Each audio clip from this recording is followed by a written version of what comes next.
새벽에 하나님 우리에게 주시는 말씀은 잠언 15장 10절의 말씀입니다. 도를 배반하는 자는 엄한 징계를 받을 것이요 견책을 싫어하는 자는 죽을 것이니라. 아멘. 이는 살아계신 우리 하나님의 말씀입니다. 이 시간 견책을 거부하지 말라라는 제목으로 말씀 전하겠습니다. 누군가 우리에게 이렇게 말하면 마음이 불편해집니다. 그건 잘못된 거야. 그 방법은 좋지 않습니다. 그렇게 하면 안 됩니다. 라고 말이죠. 도움이 되는 조언을 들어도 마음이 좁아지고 훈계를 들으면 자존심이 상합니다. 그래서 사람은 본능적으로 교정을 피하려고 하죠. 그러나 성경은 말합니다. 훈계를 피하는 것이야말로 가장 위험한 길이라고 말이죠. 오늘 본문에서 도를 배반한다라고 되어 있는데 본문이 말하는 도는 무엇일까요? 도에 해당하는 히브리어는 데레크입니다. 단순한 길이 아니라 삶이 지향하는 방향, 삶이 굳어진 태도, 방식을 뜻합니다. 성경에서 도는 하나님이 정하신 삶의 길, 또 진리의 기준, 하나님과 동행하는 방식을 의미합니다. 그래서 도를 버린다는 것은 단순한 실수가 아니라 하나님이 보여주신 삶의 방향을 가지 않겠다는 겁니다. 도를 떠나는 자는 엄한 징계를 받는다라고 했는데 엄한 징계란 무엇이냐면 여기에 해당하는 히브리어가 무사르인데 교정, 훈련, 바로잡는 이 고통을 뜻합니다. 하나님이 주시는 징계는 파괴가 아니라 교정입니다.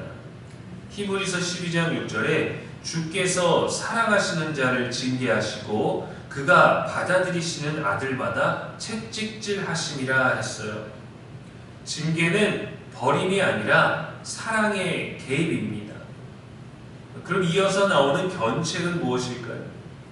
견책은 일반적인 충고가 아니라 잘못을 분명히 드러내는 말입니다. 그래서 우리의 기분이 많이 상하죠. 성경은 이 견책을 매우 중요하게 봅니다. 왜냐하면 우리의 잘못, 죄를 깨닫게 하고 잘못된 방향을 올바르게 수정하게 하고 우리가 생명으로 갈 수 있도록 우리의 파멸을 막기 때문입니다. 근데 파멸과 생명, 방향과 올바른 것과 그렇지 않은 것, 거기에서 우리는 옳은 것이 무엇인 줄 아는데 그것을 분별하지 못하게 하는 게 뭐냐면 우리에게 잘못을 드러내는 견책이 있을 때 자존심이 상해서 파멸과 생명을 구별하지 못하는 어이없는 상황을 맞이하게 된다는 거죠. 견책은 상처를 주는 게 아니라 생명을 살리는 경고입니다. 우리가 누군가에게 견책을 할 때에는 망설임이 없고 과감할 때가 있는데 우리에게 받아들여져야 되는 견책에 대해서는 분명히 상한 감정을 너무도 정확하게 느낀다라는 것이죠. 본문에 견책을 싫어하는 자는 죽을 것이니라 했는데 정말 죽기까지 할까요? 이 말은 단순히 어떤 감정 표현이 아니라 영적 현실에 대해서 경고하는 말입니다. 견책을 싫어하는 사람은 교정받지 않고 같은 실수를 반복하고 결국 그 고집으로 인해서 파멸로 향합니다. 그래서 성경은 훈계를 거부하는 태도를 영적 죽음으로 이어지는 길이라고 말하는 것이죠. 보통 잠언은 의인과 악인, 생명의 길과 멸망의 길, 지혜로운 자와 미련한 자라는 이 대비 구조를 통해서 많이 사용합니다. 그런데 오늘 말씀에 보면 좋은 것과 좋지 않은 것에 대한 대조가 이루어진 게 아니라 의도적으로 도를 배반하고 견책을 싫어한다면서 잘못되는 한쪽만을 강조합니다. 왜 그럴까요? 경고의 목적이 강하기 때문에 그렇습니다. 때로는 두 길을 보여주기도 하고 오늘 말씀처럼 한 길의 위험을 강조하기도 하죠. 지금 당장 중요한 것이 올바른 길을 설명하는 것보다 잘못하고 있는 그 위험을 막는 것이기 때문에 그러합니다. 그만큼 사람들이 쉽게 그 길로 미끄러지기 때문이겠죠. 내 자존심을 건드려 옳은 말이긴 한데 기분이 나빠. 내가 너한테 그런 말 들을 처지는 아니지. 해서 우리는 자존심, 감정을 건드리는 그 어떤 교만의 영역에 침범당한 그것 때문에 잘 미끄러집니다. 성경 전체도 같은 진단을 내립니다. 로마서 3장 23절에 모든 사람이 죄를 범하였다 했어요. 잠언은 현실적인 인간 이해의 구조를 가지고 있습니다. 그렇다면 죄로 인해서 감옥에 간 사람도 교정될 수 있을까요? 잘못된 길을 선택해 결국 죄를 저지르고 법에 의해서 교도소에 간 사람들도 다시금 사회로 복귀하도록 교정을 목적으로 운영되는 것 아니겠습니까? 성경의 대답은 가능하다는 거예요. 히브리서 12장 1절에 징계는 다 받는 당시에는 즐거워 보이지 않고 슬퍼 보이나 후에 그로 말미암아 연단받은 자들은 의와 평강의 열매를 맺느니라 했습니다. 우리가 사람에게 듣는 그것 때문에 기분 나빠하지만 하나님께 받는 그것으로 말미암아 우리의 삶의 방향이 파멸해서 생명으로 옮겨질 수 있고, 그것을 위하여서 하나님이 직접 자신을 계시하시기도 하시지만 우리보다 연약한 사람을 통해 우리를 교정하실 수도 있다라는 겁니다. 그래서 사실은 잘 들어라 그것이 아니라 내 교만과 고집을 내려놔야 들을 수 있는 거죠. 징계는 깨달음을 주고 회복을 통해 새로운 길에 다시 오르게 된다라는 그 흐름이 말씀에 녹아내려 있어요. 십자가 위에서 죽어가던 강도 한 명은 그의 마지막 순간에 전혀 다른 길을 가게 되었습니다. 탕자도 인생을 망쳤지만 돌이키는 순간 길이 바뀌었습니다. 성경의 메시지는 이러합니다. 견책을 통해, 교정을 통해 삶의 방향은 언제든지 돌이킬 수 있다라고 말이죠. 나는 잘 가고 있습니다 라는 생각이 교만이에요. 왜요? 모든 사람이 죄를 범하였다라고 했기 때문입니다. 우리는 언제나 돌이켜야 하는 존재입니다.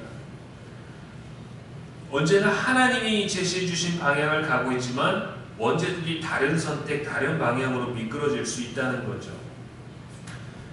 돈은 장소가 아니라 방향입니다. 감옥에서도 하나님을 찾을 수 있고 교도소에서도 회개할 수 있습니다. 문제는 징계의 정도나 방법이 아니라 우리의 태도예요. 견책을 대하는 태도, 하나님의 도를 대하는 태도 말이죠.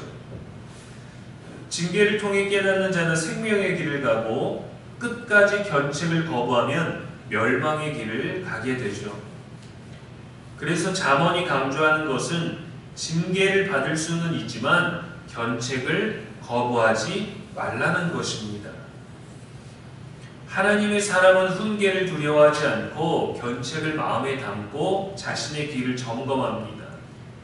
때론 훈계를 듣고 바른 길을 가기도 하지만 우리 마음은 취약해서 훈계를 듣고 기분 나빠서 일부러 훈계와 다른 길을 가려고도 합니다.